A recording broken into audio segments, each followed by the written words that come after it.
misa gisaulog sa simbahan karon December 14 ang paghandom kang San Juan de la Cruz, pari o doktor sa simbahan, the memorial of Saint John of the Cross, priest and doctor of the Church.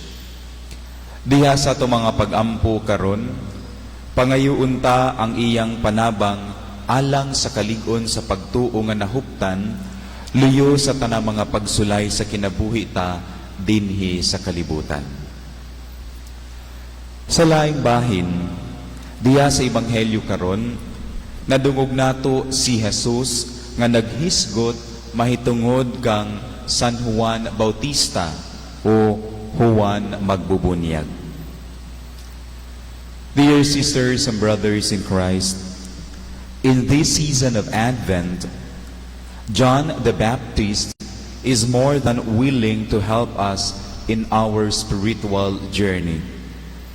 He is showing us the way and the necessary preparations that we need to do. We don't need to keep on guessing what to do anymore. The preparation he is laying before us consists of repentance or the conversion of heart. Ug maugid kini ang atong nadungog sa Ebanghelyo miaging Domingo sa mga pagwali ni San Juan Bautista didto sa Kamingawan.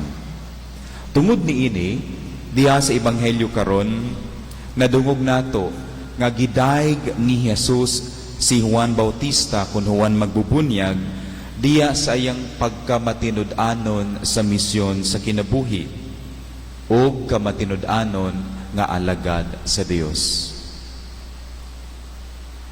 More than anything else, dear brethren, Jesus is surely coming into our lives. As we thank John the Baptist for this help, let us also help others in their spiritual journey this Advent season. Who knows, God is also using us in this season of Advent to help others in their spiritual journey. Sa katapusan, mga igsuon, mamahimo unta kitang mga Juan Bautista, kun Juan Magbubunyag, ug Juan de la Cruz sa matag usa kanato dinhi sa kalibutan. And by doing so, may God bless us all. Amen.